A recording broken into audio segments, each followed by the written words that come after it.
नमस्कार दोस्तों, हमारे इस नई वीडियो में आपका एक बार फिर से स्वागत है।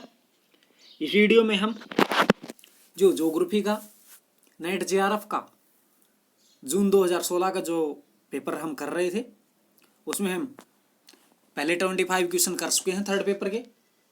आज हम इस वीडियो में 26 से 50 तक क्वेश्चंस करेंगे।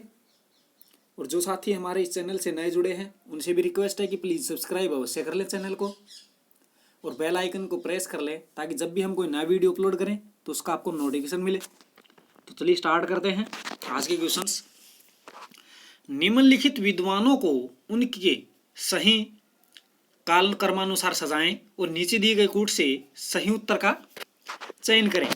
तो इनमें सबसे पहले कौन से विद्वान हुए थे? प्लेटो, उसके बाद अरस्तु, फिर एरेटस्थेनीज और फिर स्ट्रेबो। यानी ऑप्शन नंबर इसका राइट आंसर हो जाएगा। सूची 1 को सूची 2 के साथ सुमेलित कीजिए और नीचे दी गई कूट से सही उत्तर चुनिए। सूची 1 में लेखक दिए गए हैं, सूची 2 में उनसे संबंधित पुस्तकें दी गई हैं। ओल्टो सुल्टर इनकी पुस्तक हो जाएगी visible contents of landscape. Von Richthofen major works on China. Oscar Peschel दास आइसलैंड और फ्रेडरिक रेडचल पॉलिटिक ज्योग्राफी। यानी कि ऑप्शन नंबर फर्स्ट इसका राइट आंसर हो जाएगा। निम्नलिखित में से कौन सा युग्म सही सुमेलित नहीं है? लेखक और पुस्तकें दी गई हैं। इब्न खालदून की पुस्तक मुकदमा, ये भी सही है। अल बल्खी पुस्तक उनकी किताबुल अस्काल, ये भी सही है। अल मसूदी रूट्स एंड रिंग्स, ये गलत है। अल बरूनी किताबुल हिंद, ये भी सही है। भूगोल के ह्यूमनिस्टिक स्कूल की स्थापना किसने की थी? टून ने।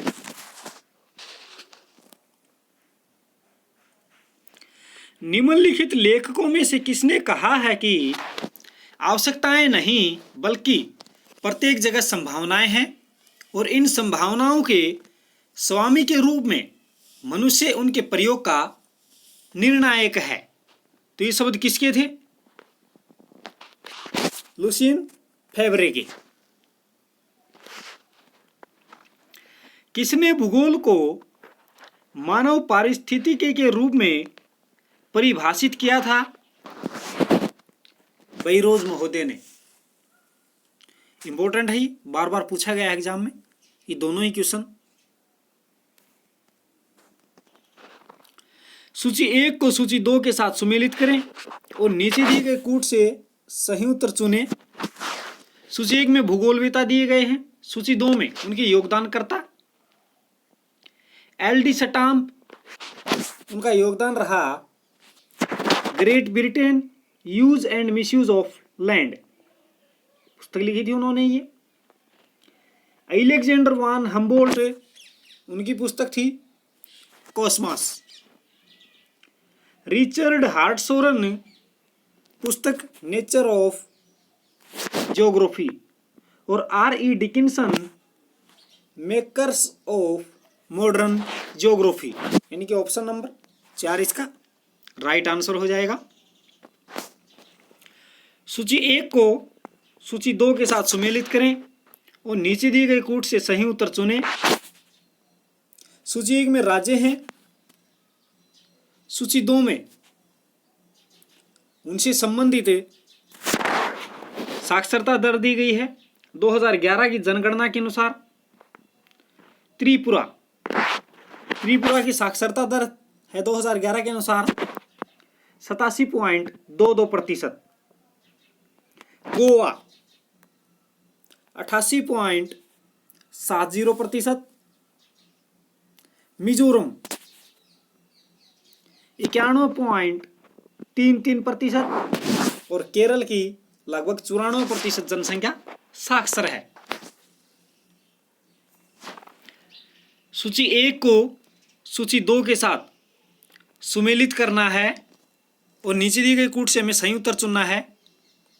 सूची 1 में राज्यों के नाम दिए गए हैं। सूची 2 में उनसे संबंधित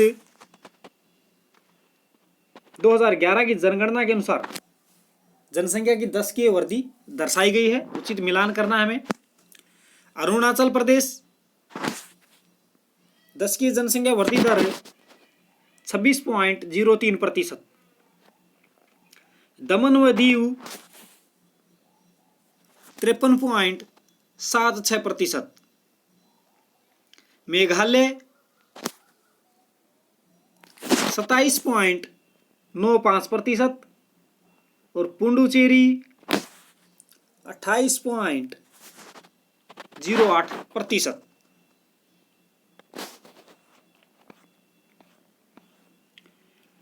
सूची 1 को सूची 2 के साथ सुमेलित करें और नीचे दिए गए कूट से सही उत्तर चुनें।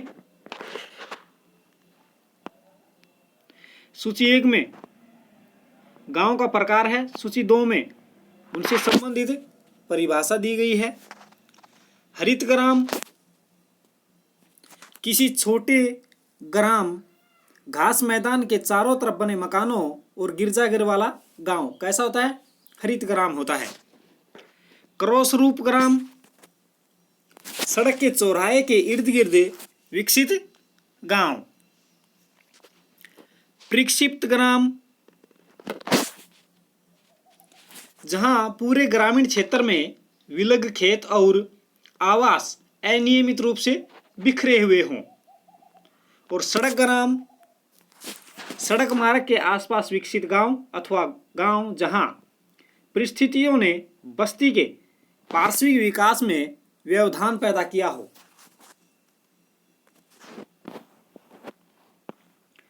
अगला क्वेश्चन हमारा, नीचे 2 कथन दिए गए हैं। अभिकथन ए है हमारा कि लॉस का मॉडल क्रिस्टालर के मॉडल की अपेक्षा कम नियामक है। कारण लॉस ने प्रत्येक सेक्शन को अलग रेंज, थ्रेशोल्ड और षटकोणीय पृष्ठभूमि वाला माना था। तो इसमें ए और आर दोनों सही हैं और आर ए की सही व्याख्या करता है।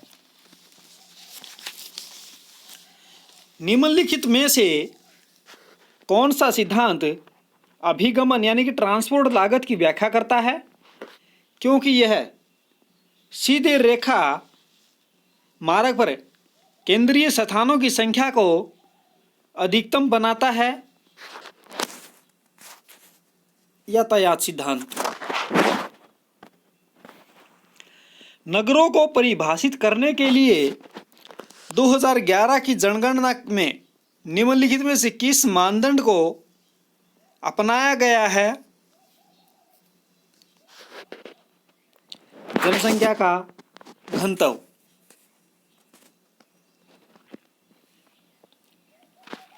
एफ जेफरसन ने किस वर्ष में the law of the primate city शीर्षक अध्ययन में प्रमुख शहर और निकटतम सबसे बड़े शहरों के बीच आकार संबंध की जांच की थी?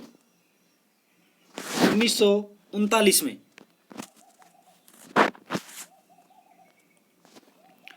सूची 1 को सूची 2 के साथ सुमेलित कीजिए और नीचे दिए गए कूट से सही उत्तर चुनिए। सूची 1 में खनिज अयस्क हैं। सूची 2 में खनिज हैं। चाल्कोपाइराइट किसका खनिज है? तांबे का। लिमोनाइट लोहे का। मस्कोवाइट अब्रक का और बॉक्साइट एल्यूमिनियम का।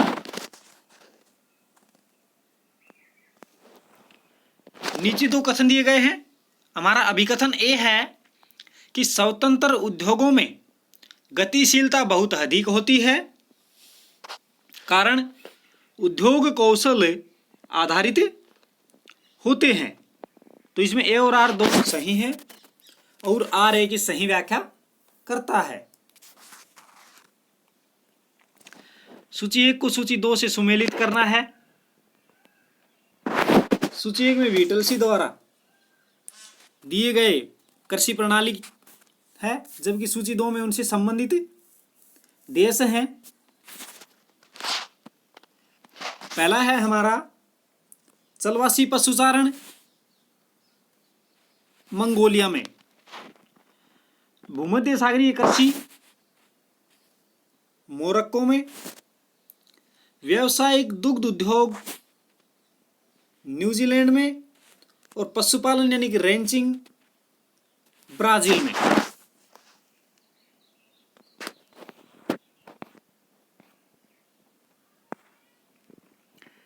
हमारा अभिकथन है नेक्स्ट क्वेश्चन में कि स्पेन विश्व के आर्थिक रूप से विकसित देशों में से एक है, कारण यहाँ खनिज संपदा का विशाल भंडार है।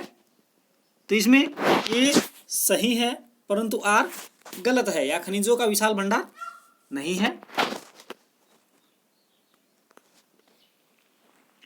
निम्नलिखित में से किस लेखक ने क्षेत्रों पूरकता, हस्तक्षेप अवसर और स्थानांतरणीयता के बीच पारस्परिक व्यवहार को प्रभावित करने वाले 3 मूल कारकों की पहचान की? E.L. उलमैन ने।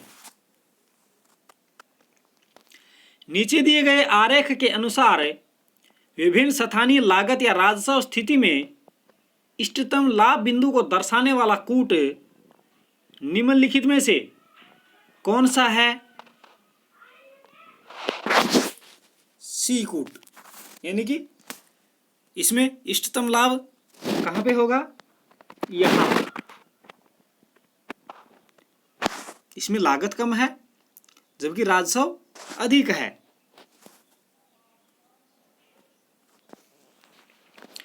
नीचे दिए गए चित्र में दिखाए गए 6 बिंदुओं के बीच कितने प्रतिच्छेदक संपर्क हैं? 12।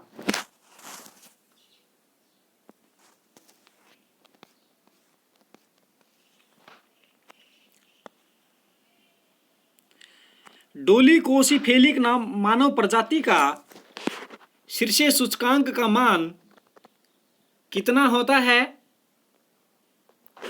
75 से कम। पूरी 19वीं सदी के दौरान रूस तुर्की को अपने कब्जे में करना चाहता था।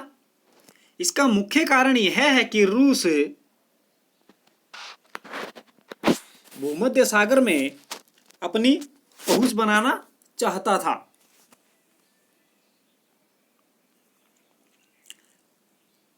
भूगोल में मानवतावाद के बारे में निम्नलिखित में से कौन सा कथन सत्य नहीं है?